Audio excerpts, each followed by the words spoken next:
আজি 2026 বৰ্ষৰ খচৰা ভোটাৰ তালিকা প্ৰকাশ কৰা হৈছে। গতিকে ভোটাৰ তালিকাত আপোনালোকৰ নাম সন্নিৱিষ্ট আছেনে নাই আমি কেনেকৈ চেক কৰিম, আহক আমাৰ সম্পূৰ্ণ ভিডিঅ'টো চাওক। আপোনালোকৰ ক্ৰম ব্ৰাউজাৰ অ'পেন কৰি ল'ব। তাতে voters.eci.gov.in ৱেবছাইটটো চাৰ্চ কৰিব। চাৰ্চ কৰাৰ লগে লগে পেজটো খোল খাব। ইয়াতে চাব সিলেক্ট ষ্টেট, আপোনালোকৰ ষ্টেটটো বহাই দিব। আমাৰ আসাম হয়, আমি আসাম বহাই দিছোঁ। এতিয়া চাওক ডিষ্ট্ৰিক্ট, সিলেক্ট ডিষ্ট্ৰিক্ট, আপোনালোকৰ যিটো ডিষ্ট্ৰিক্ট হয় সেইটো ডিষ্ট্ৰিক্ট বহাই দিব। আমাৰ বৰপেটা হয়, আমি বৰপেটা বহাই দিছোঁ। এতিয়া এছেম্বলি সিলেক্ট এচি সিলেক্ট কৰিব। আমাৰ যিহেতু চেঙা সমষ্টি হয়, গতিকে আমি চেঙা সিলেক্ট কৰি লৈছোঁ।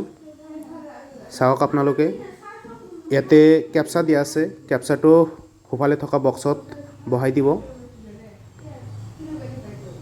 নিজৰ যিটো কেপচা সেইটো বহাই দিব। তাৰপিছত চাওক তলত চাৰ্চ অপশ্যন আছে। ইয়াতে আপোনালোকে য'ত ভোট গ্ৰহণ কৰে তাৰ কেন্দ্ৰটোৰ নাম চাৰ্চ কৰিব। যিহেতু আমাৰ ডিগ্ৰীপাম হাইস্কুল হয়, সেইকাৰণে ডিগ্ৰীপাম হাইস্কুল চাৰ্চ কৰিছোঁ। ৰাইট ছাইড ইয়াতে এতিয়া চাব ডাউনলোড ছিলেক্টেড PDF, ইয়াতে ডাউনলোড কৰি দিব। আপোনাৰ নিজৰ এৰিয়াৰ ভোটাৰ তালিকাটো ডাউনলোড হৈ যাব। এতিয়া আপোনালোকে চাব পাৰে ওপৰত ফাইল ডাউনলোড হৈছে। অ'পেনত ক্লিক কৰি আপোনালোকে নিজৰ ভোটাৰ তালিকাত নাম আছেনে নাই এনেকৈ চেক কৰিব পাৰিব।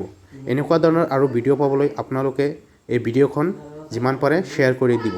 ধন্যবাদ।